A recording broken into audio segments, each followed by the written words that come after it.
afternoon, everyone. I'm your host, Sherry Binns, the patient healthcare liaison for the MS Focus Multiple Sclerosis Foundation.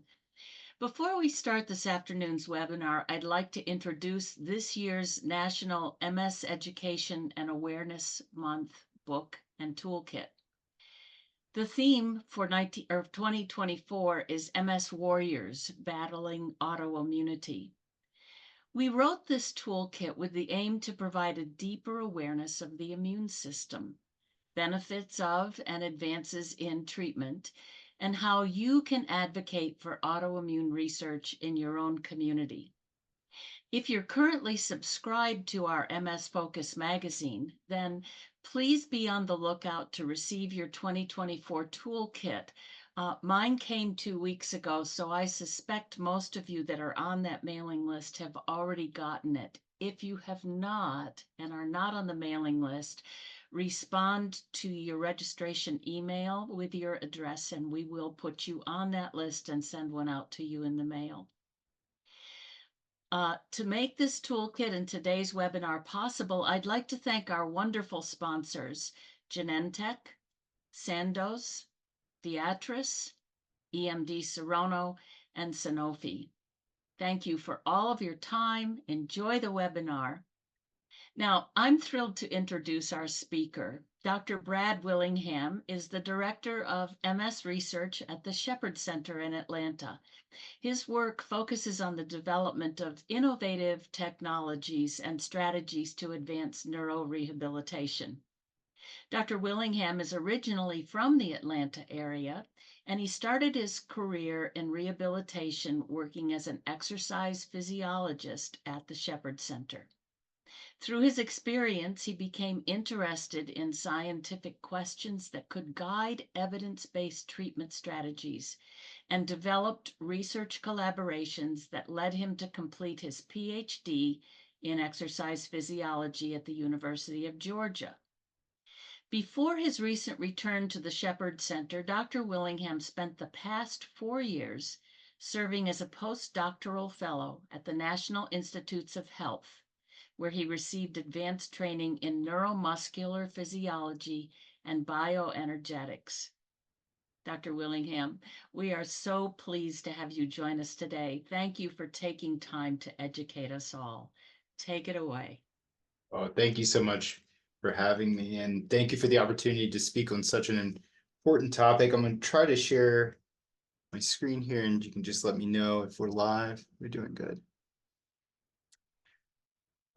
And so today we're going to be talking about exercise and multiple sclerosis.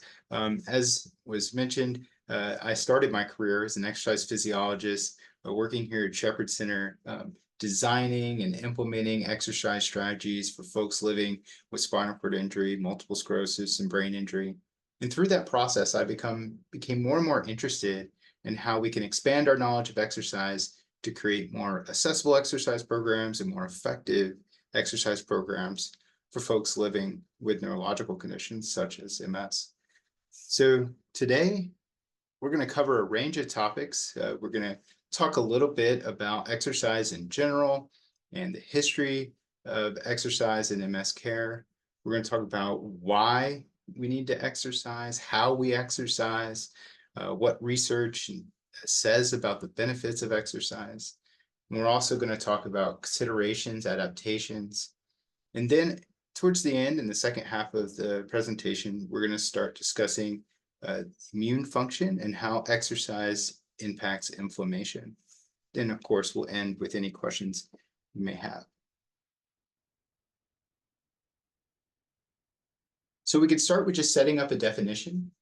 What is exercise? Exercise is a type of activity consisting of a planned, structured, and repetitive bodily movement. It's specifically done to improve or maintain physical performance, physical function, or other component of overall health. And within this, there's several different types of exercise. So there's the aerobic exercise. Those are the activities that get your heart rate up, your breathing rate up. They can have robust adaptations for your heart, lung function, metabolic function. There's strength training activities, or resistance exercise as it's called. most commonly known for weightlifting, but this can also involve resistance bands or cable towers or body movements. And then we have our flexibility. These are activities that stretch your muscles during poses and controlled poses that are held for a length of time to increase flexibility. And we also have neuromotor activities, and these are activities that challenge your balance to perform complex coordinated movements. So within exercise, we have several different types, and each may have their individual goal for performing those. So as humans, we have over 4,000 years of using exercise as medicine, starting in China, then moving into ancient Greece, and all the way into modern exercise science and all the wonderful research we have surrounding the benefits of exercise. And by and large, exercise impacts every system in the human body, and it can have a profound impact on health, function, cognition, and overall quality of life. So it's no surprise that it gained interest as a potential strategy for MS care. And so why would that be?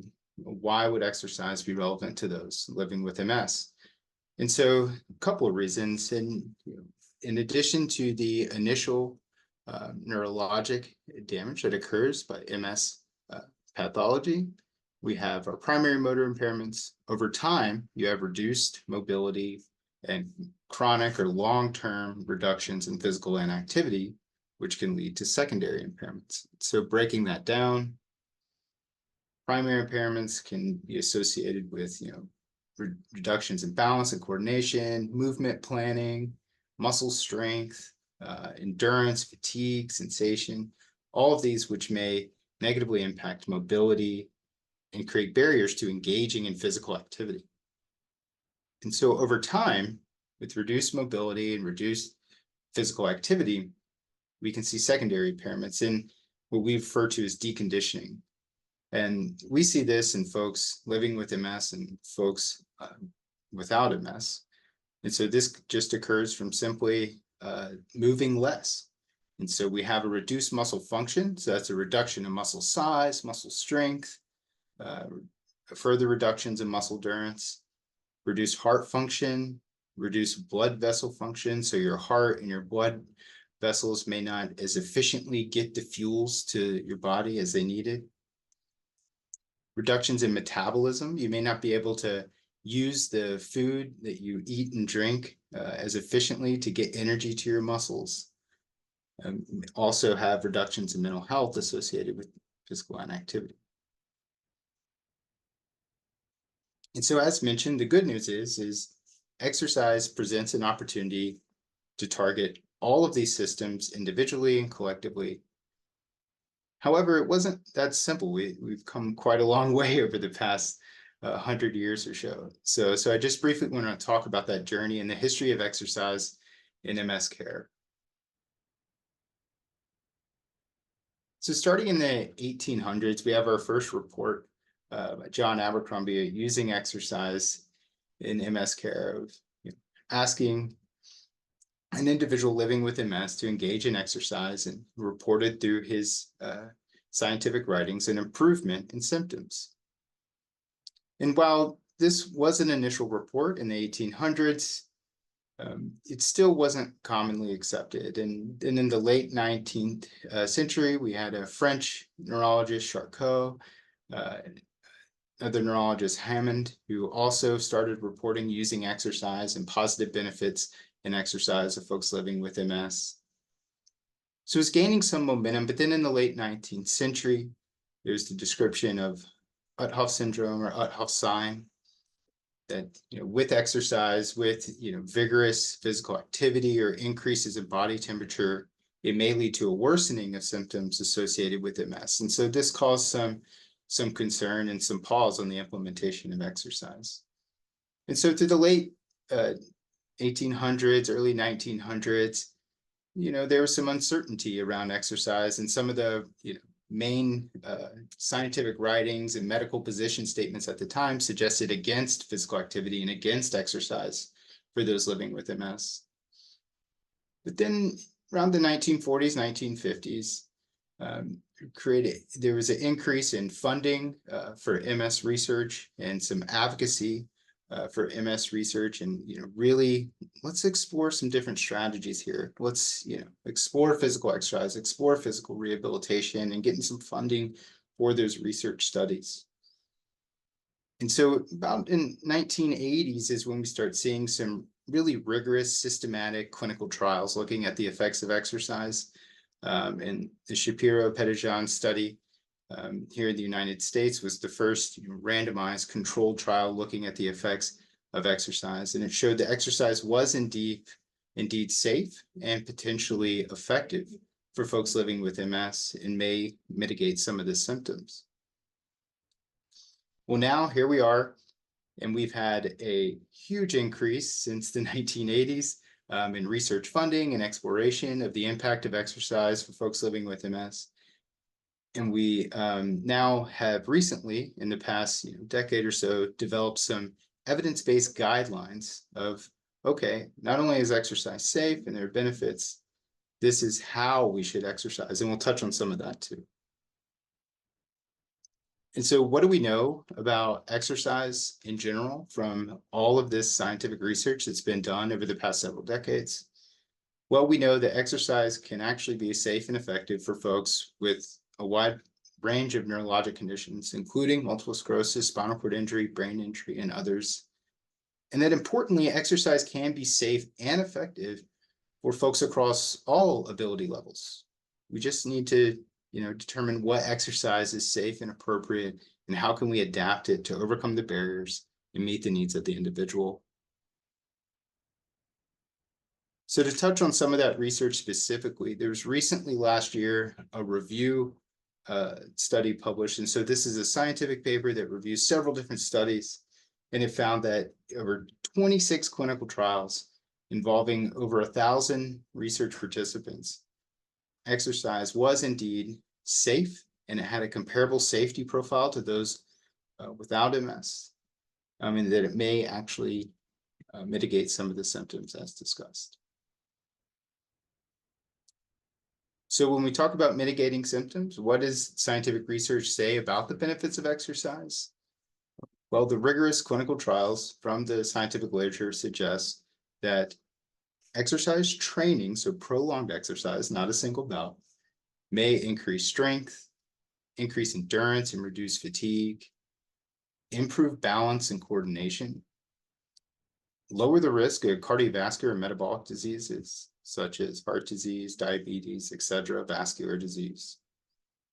And it may help achieve and maintain a healthy body weight, boost overall mood, and with that, improve sleep as well, and improve quality of life. Okay, so exercise is safe, it can be effective. So what should we be doing? How much, how hard?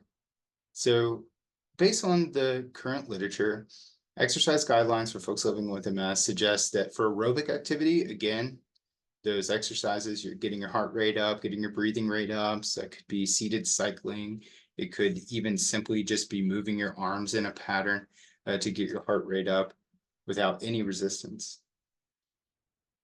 Evidence suggests we should be doing that about 2 to 3 times a week, 10 to 30 minutes at a moderate intensity, and work up to 5 times a week for 40 minutes. And so 10 to 30 minutes, even that can be a lot, right? So we can break that down, 5 minutes in the morning, 5 minutes in the evening, break it up, and you'll need to adapt that accordingly. We'll talk about that in a little while. So when it says moderate intensity, we're talking about what you would rate 4 to a 6 on a scale of 0 to 10. And so it may be difficult to carry on, a full conversation, but you still have your breath. You can still, get out some words, maybe hum a tune. You're not completely out of breath. You're not at, a 7 or 8 out of 10. Resistance exercise, so that can be, again, strength training as they call it, or, weightlifting, 2 to 3 times a week, 5 to 10 exercises, 1 to 3 sets, 8 to 15 repetitions. We could use weight machines, free weights, resistance bands, the things I mentioned before. Flexibility, it's recommended to do this daily, 2 to 3 sets, holding a pose for 30 to 60 seconds. And again, you can work up to that or break that down into smaller time intervals. Neuromotor, those balance exercises, coordinated movements that are challenging, 3 to 6 times a week. And these can be included in the others, right? You can do an aerobic exercise that's challenging coordination and balance. You can do a resistance exercise that's challenging your coordination and balance, right? So Tai Chi, dancing, walking, yoga, things of this nature.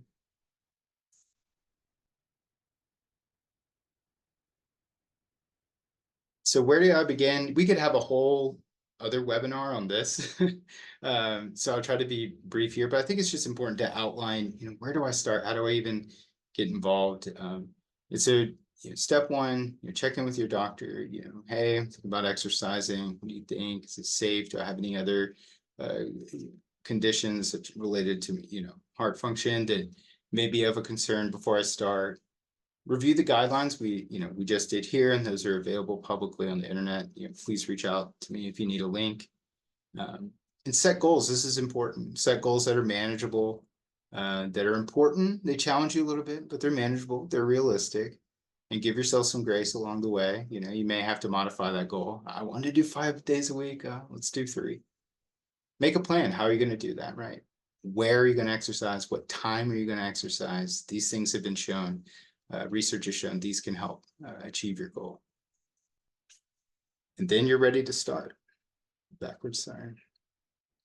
An important thing, and this is a specific focus of a lot of the research here at Shepherd Center and the innovation here at Shepherd Center, is how can we adapt exercise to become more accessible and more effective for folks living with MS across a wide range of ability levels. And so it's important to consider things such as heat intolerance. We talked about UTHOFs. You may want to use a cooling vest or take breaks or exercise in a climate-controlled environment. Balance and instability. Make sure you have a safe environment. You have assisted devices. If that's appropriate, you can even use a wall or a chair. Seated on the edge of the bed. Having a fitness companion is also a great help. Fatigue. I laid out some guidelines, some times, some reps, some durations. It's okay to break that up. Start feeling a little fatigued, take a break, reset, and get back at it. It's important to check in with yourself. Weakness and paralysis. So this is, again, a major focus of our research here. And so there are many different, physical adaptations you can do. And so, gravity eliminated, getting in the pool, having a fitness companion assist your arms through the range of motion. So there's some physical things you can do, but there's also some technologies that may help with this, right? And so some things such as electrical stimulation. The photo here shows a gentleman using an electrical stimulation cycle. And so this is a cycle that actually applies electricity to the muscle, bypasses the central nervous system, creates a genuine muscle contraction that allows someone to engage in exercise, such as cycling. Asymmetry just means differences, good side, bad side, my right side strong, my left side's a little weaker. It's okay if using a 5-pound weight in your left hand, it's okay to maybe, use a 2-pound or 1 pound in the right, if that's appropriate. So just be aware of that. And day-to-day variability, this is very important. Having those good days and bad days, it's important to check in with yourself every day. The same intensity, the same workout you did yesterday at a 5 intensity, today that may feel like an 8 or a 9. It's okay to back off. It's important to stay in that 4 to 6 range of intensity on a scale of 0 to 10.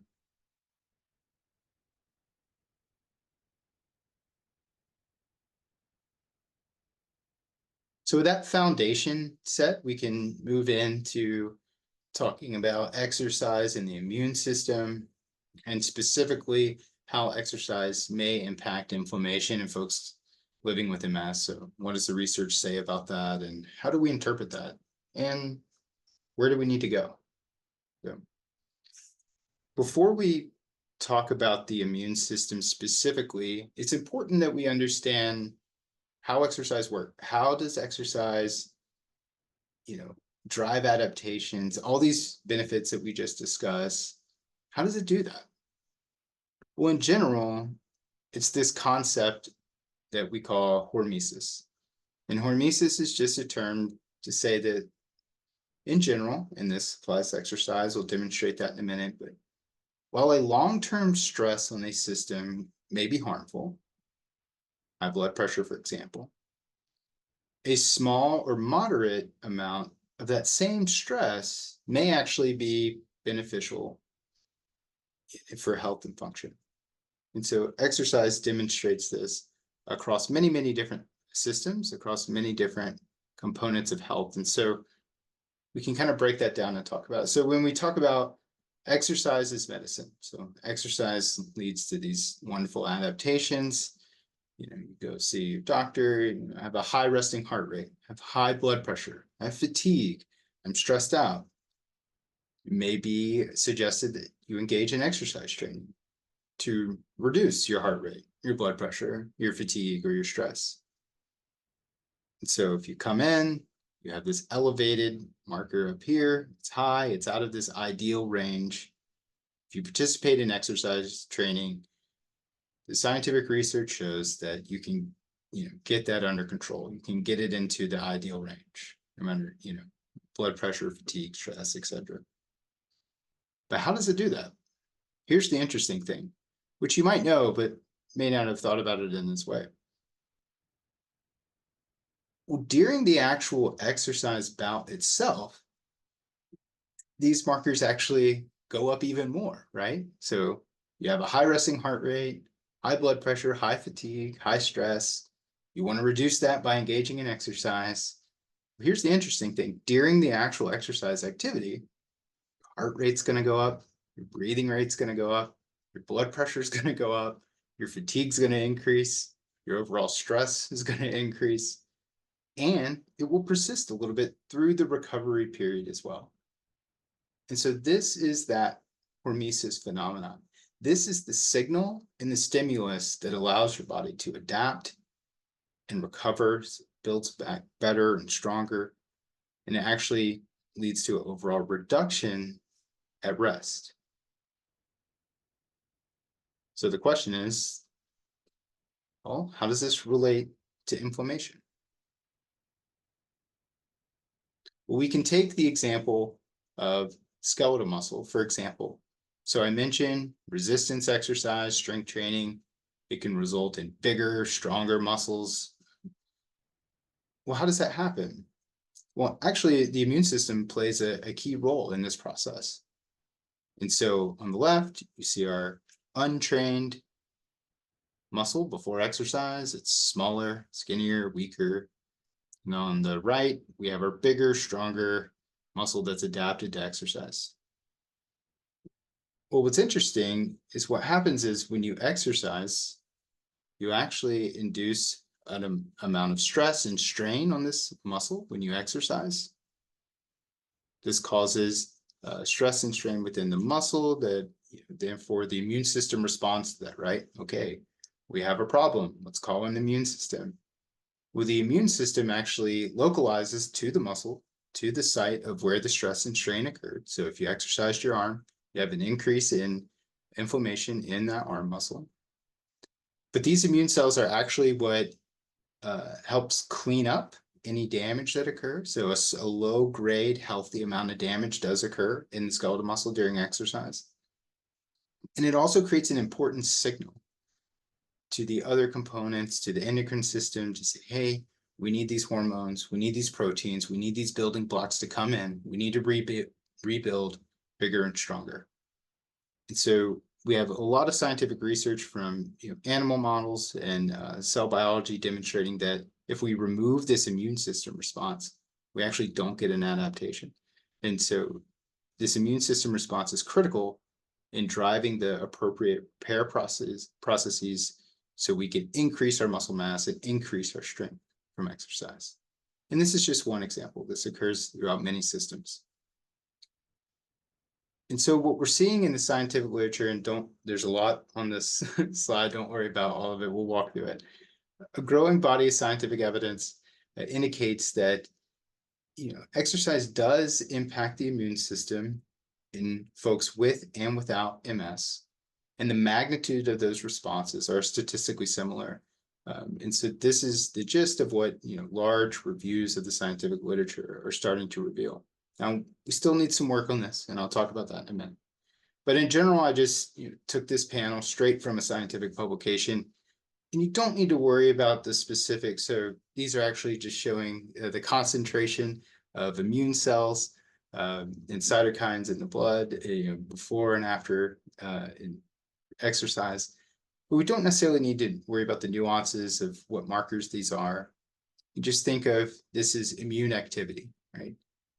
And so this paper was actually very rigorous. They did different types of exercise. They looked at folks living with MS, living without MS, on different medications. And if you just glance at this and you just look at the pattern at a very high level, you can see that hormesis response, right? So you see during the exercise, you have this increase in inflammation, and then it goes down. So this is during a single bout. And those responses are statistically consistent across the groups. So that's the acute response, what happens during a single and after a single bout of exercise. What about the long-term response? Does long-term exercise training reduce inflammation in folks living with MS? Well, there are some current reviews of the scientific literature suggesting that maybe it does. So there's one review reviewing a dozen studies. And again, so we'll get to that in a minute. There's not much scientific research in this area. And so when we dig into the scientific literature, we can only find about a dozen studies that have very carefully looked at the long-term impact of exercise on the immune system. But overall, what they're showing is there may be a long-term reduction in exercise.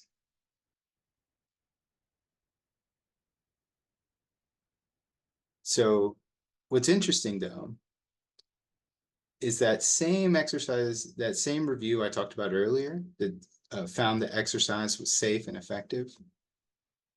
They found that in the folks who exercise had a 20% lower relapse rate compared to those who did not exercise. So that's interesting. Begs the question, what's going on there?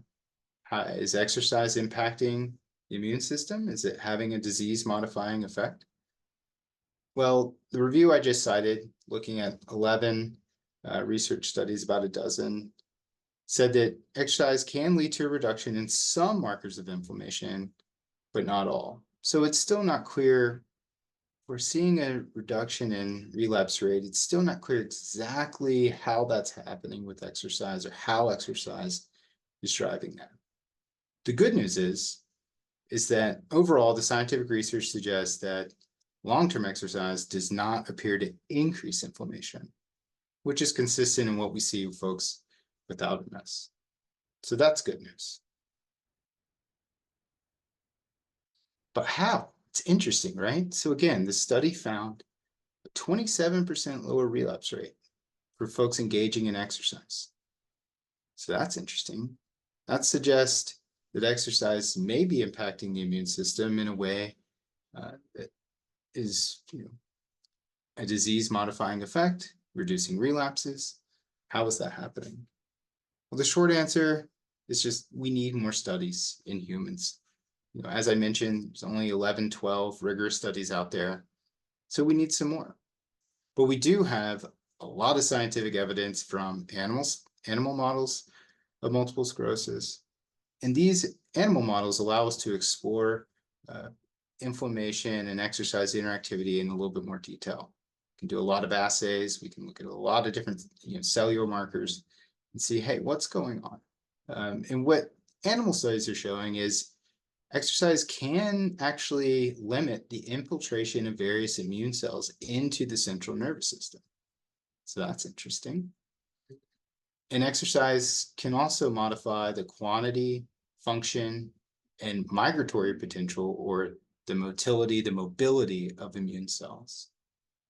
It can also improve the effectiveness of the blood-brain barrier. So that's the barrier that decides what gets in and out of the central nervous system.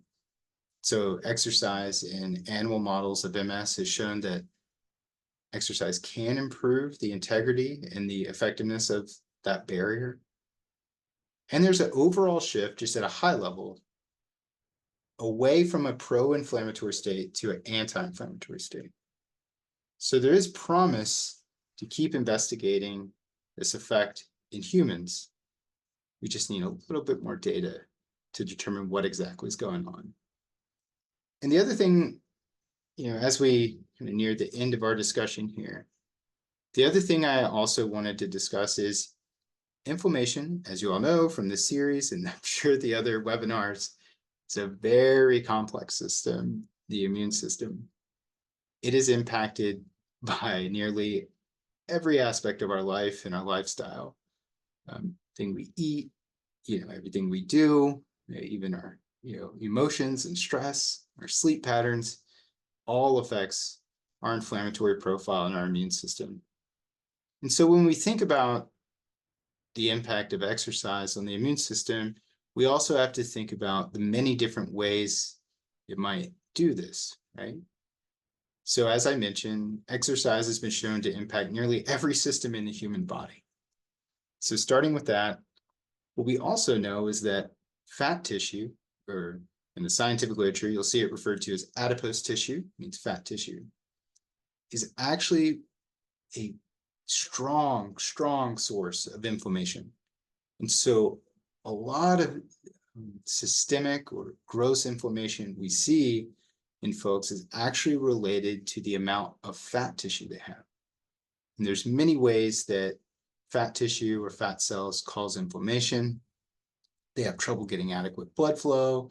They release certain molecules that cause inflammatory responses. There's many ways they do that. And related to that, kind of this, you have this excess of nutrients, right? So it can lead to increase in fat. This excess of nutrients can also be in the bloodstream. So in the bloodstream, you can have what's called free fatty acids floating around in the bloodstream. And these molecules can actually cause increased inflammation in the blood vessels as well. Poor sleep too, as we know from recent research, and I'm sure you all have heard the importance of sleep, can also, like exercise, impact almost every system in the human body. And it can negatively impact inflammation as well through, for example, hormone regulation, and cause downstream consequences that increase your overall inflammation. So considering all this, it's a little bit difficult to figure out exactly how exercise might impact the immune system, because exercise can reduce fat tissue, it can improve metabolism, it can improve vascular function, and it can improve sleep. So there's many ways by which exercise may ultimately cause a reduction in inflammation. Managing a healthy weight, reduction in fat, reducing that adipose tissue generated inflammation, improve metabolism, can reduce those excess nutrients I talked about in the blood, reduce inflammation there, and also improve vascular function to allow the vascular system to work more properly, get the fuels where they need to go and dispose of them, and also improve your sleep. And so there are many ways exercise may ultimately impact the immune system. We just need a little bit more scientific evidence in this area, and I'm excited to see where it goes. That is all I have for today. So I left plenty of time for questions. Definitely look forward to hearing all your questions. Thank you so much again for the opportunity to share. Thanks. Thank you, Dr. Willingham. If you could stop sharing your slides so we've got the full impact of your presence on the screens, that would be wonderful. I have a couple of questions in the Q&A. We're ready for the question and answer session of this webinar right now. If you do have a question, please tick it into the Q&A box at the bottom of your screen. If you're watching us on Facebook Live, we do have somebody checking those messages and they'll forward them to us so we can hopefully get those answered. If you wish to ask your question personally, you may raise your hand. I see we have one hand raised already, but we have several questions that have been coming in the Q&A before that hand went up. So let me start by doing that. If you are on your telephone and you need to ask your question, you'll have to dial *9 on your telephone. So let's get started with this. Andrea says, I find that if I push my exercise, the fatigue hits the next day and I just can't get out of bed. But I don't feel like I can improve if I don't push. How do I find that balance? Yeah. No, in this, that balance is specific to each individual and each exercise they're doing. And it'll also change as you go about your journey in exercise. So first of all, congratulations on having an exercise plan and engaging in it and recognizing the need to push.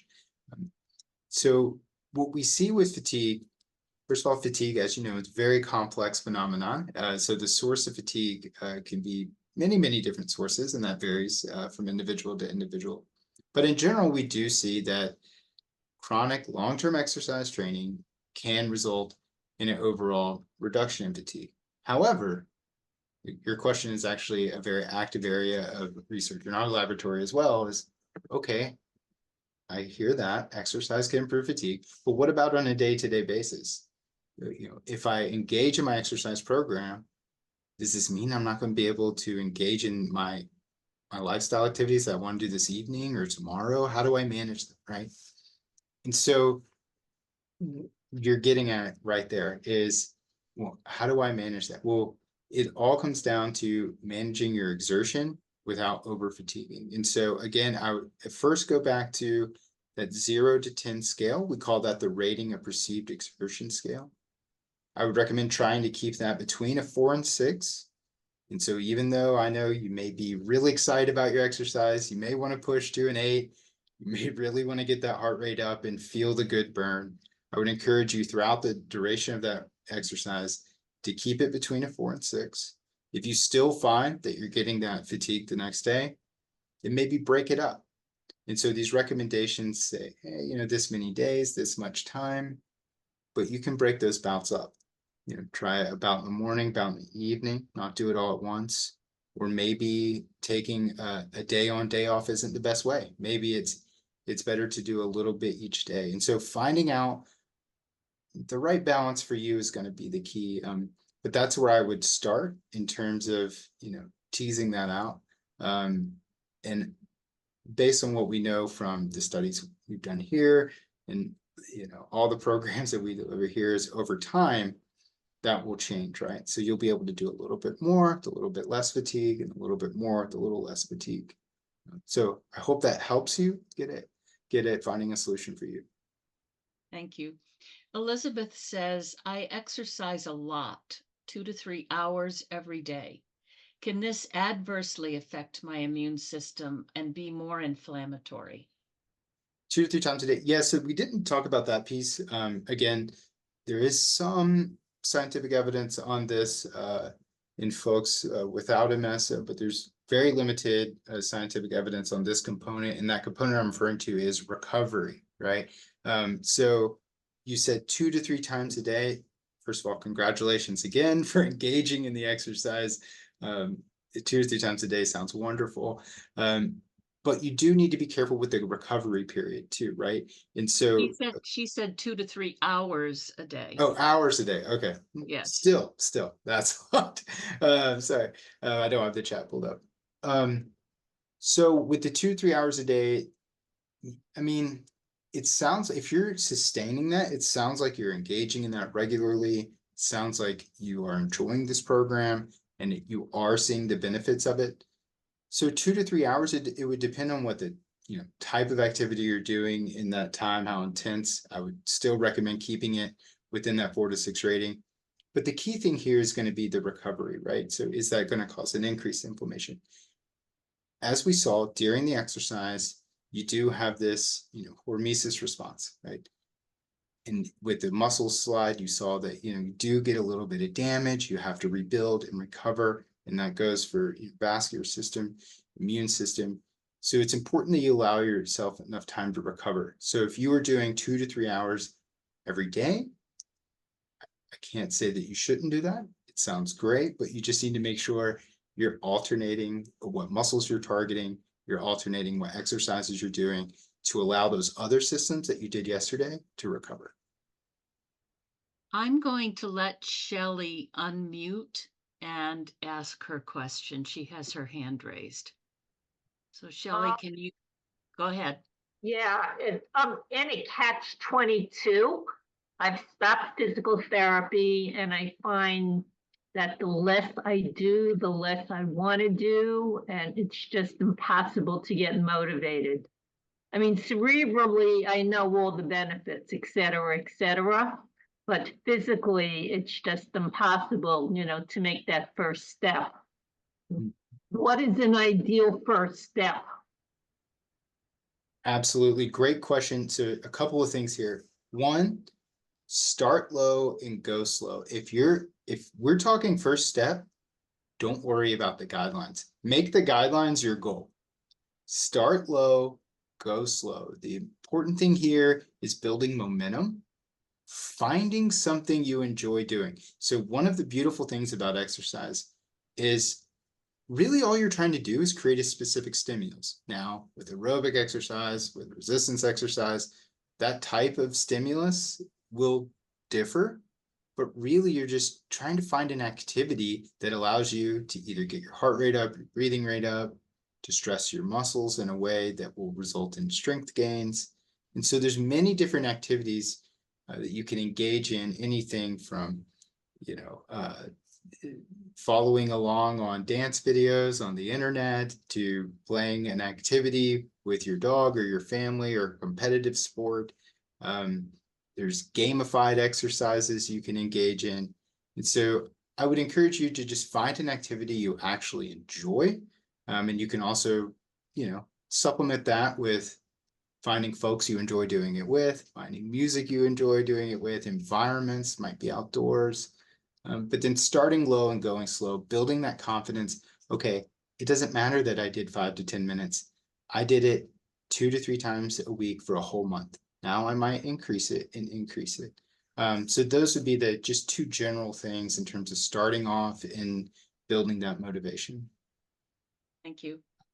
Andrea asks, do the B cell depleter meds reduce the immune response to the muscles?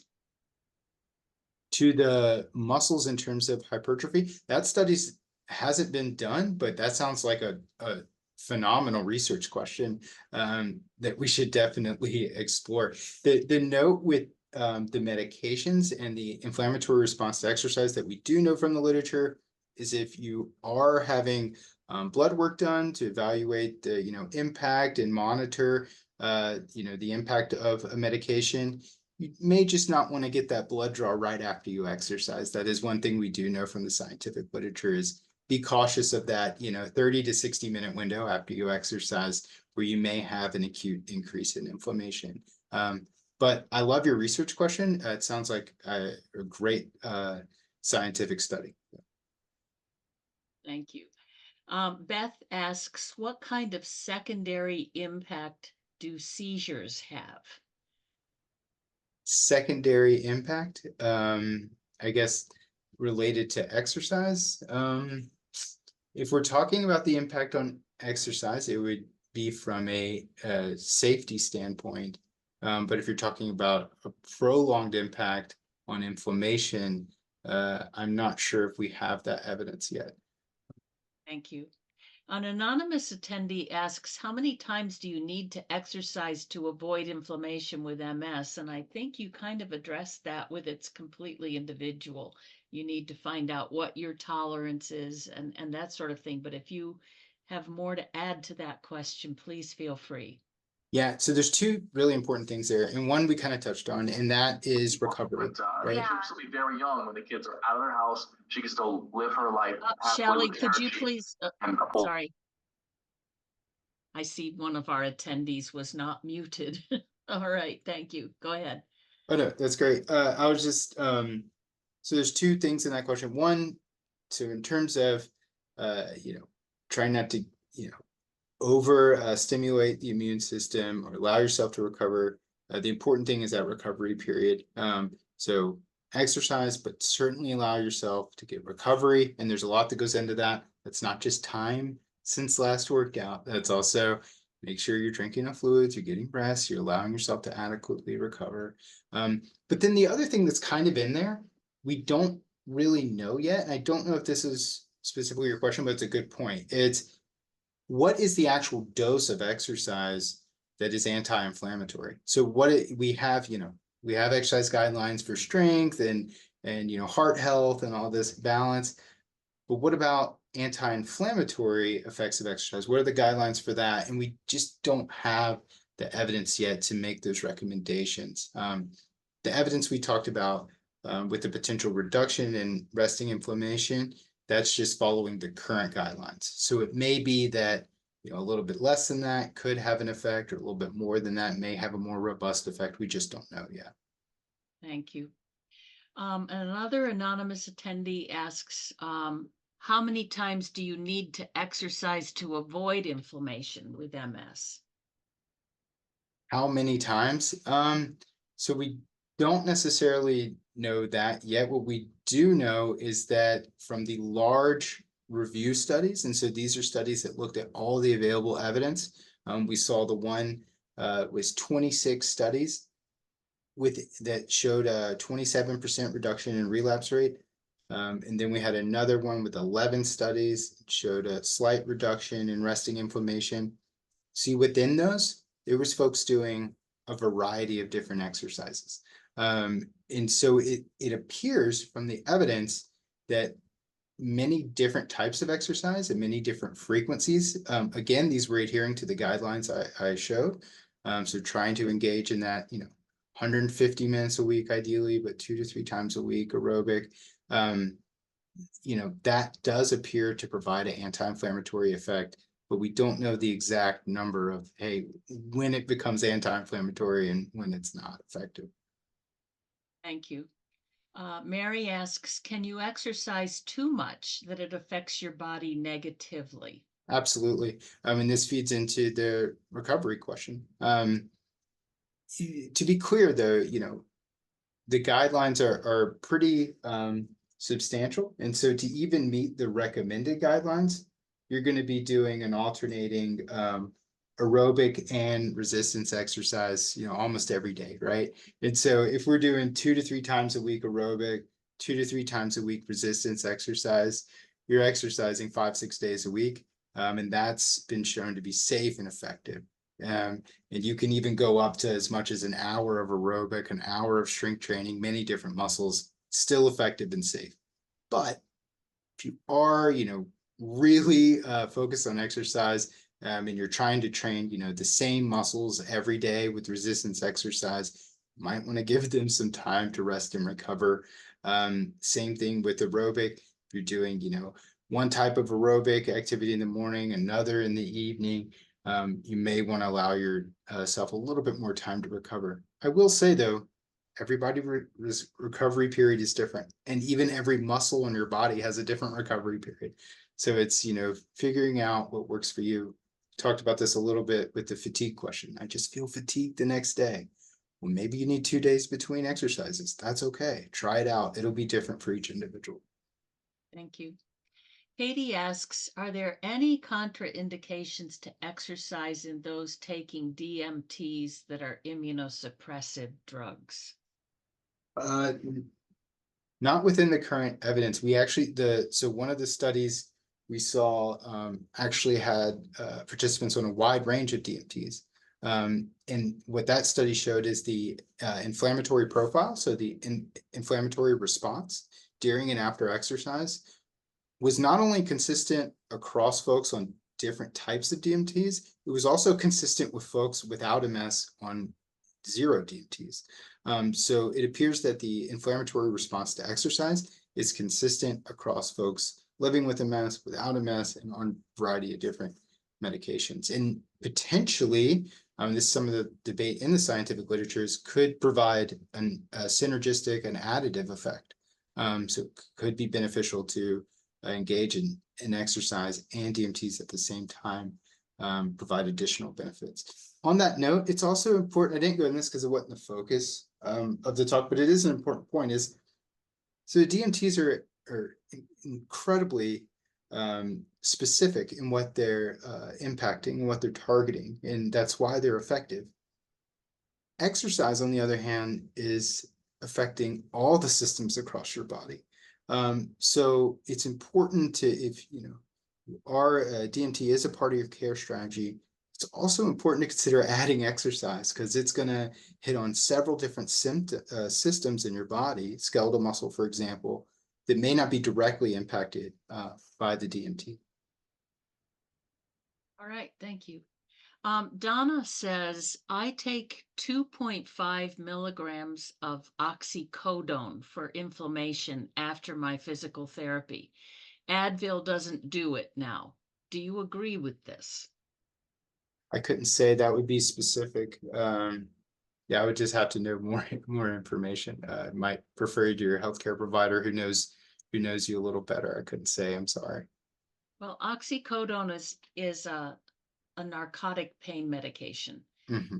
And generally they don't reduce inflammation. So something like Advil or aspirin or even Aleve, which is a little bit stronger, might be more helpful than oxycodone.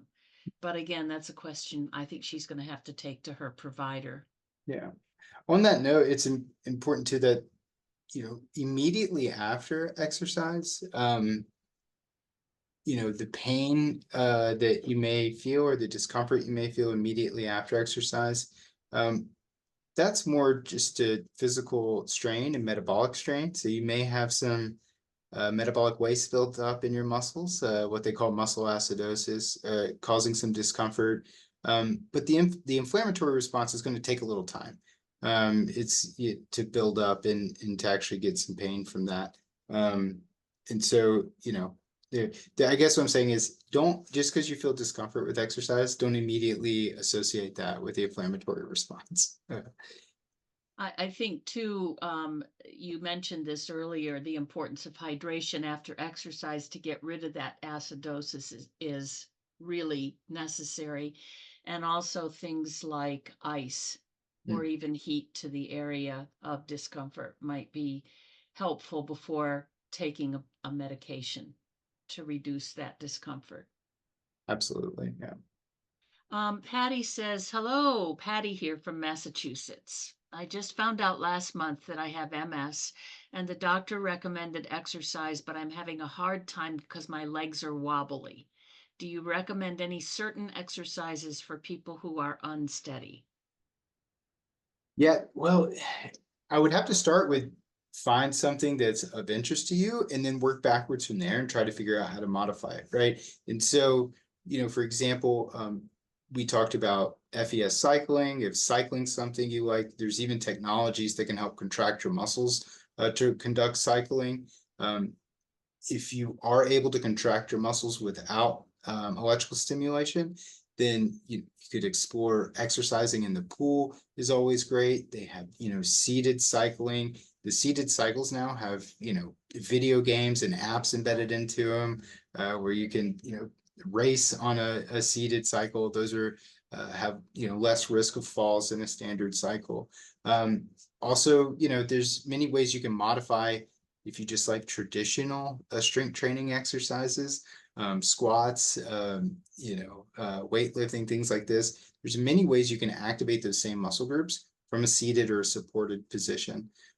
Even if you're just contracting the muscles and holding them and then releasing them, even if you're not able to completely, stand, you're still engaging those muscle groups. And so, I would encourage you to find what exercise you prefer and then work backwards and try to identify them from there. Thank you. Kimberly says, what about diet and exercise? Should we eat differently on exercise days, like carb loading? Does it make a difference? So great question. I am not a nutritionist, so I'm hesitant to speak on that. The interesting thing though is, two things. One is it's so important, if you're going to be exercising, just like any, nice automobile that's performing at a high level, it needs good fuel. And so you will need good fuel if you're exercising. And so it's important to make sure, you're drinking water, you're getting electrolytes, and you're eating balanced meals that not just get carbs. Carbs do provide energy, but you also need protein to help rebuild the muscles after the exercise too, and fats as well. They're important in hormone development. And so, fats, carbs, proteins, all important to refuel and rebuild your body and prepare your body to engage in exercise. But I'm unable to provide specific nutrition advice, being an exercise physiologist. Thank you. Edna says, how do you treat the burn in your quads after exercise? Yes. Well, congratulations, first of all. If you got a burn in your thighs, that means you had a pretty successful exercise bout. And so that burn is, some of the muscle acidosis we talked about. And so there's a couple things you can do. Some of it can just be comfort and positional, right? And so if, you just finished an exercise about certain positions where the muscle is, stretched, that may be uncomfortable. So being in the appropriate position to help that muscle relax, not obviously, but more directly using it. So if, you just did an exercise and you have, some of that muscle acidosis, some of that burning, may want to give yourself a little time before you directly engage in another lifestyle activity that's using that same muscle. But you can also, use things such as massage, hot and cold. Hot and cold can be a preference. Prefer to reduce the pain. And then on those rest days, on the next day, engaging in some very low intensity exercise of the same muscle may facilitate that as well. So yeah, there's several things you can do, and that congratulations again, that's a good sign. As long as it's not persisting, then that means you had a good workout. Thank you. Monique says, for those of us that have had stem cell therapies done, how does exercise affect us? Yeah, we don't know yet. Those treatments are emerging, and there's evidence showing that there's promise there, and excited to see where it goes. But you're asking a great question. Anytime you have two potential treatments, DMTs and exercise, stem cell exercise, what is the interactivity, right? So we don't know yet, but that's a great question. I look forward to seeing what research finds out about that. Andrea says, this is so informative and such a different take on exercise than what I've seen before.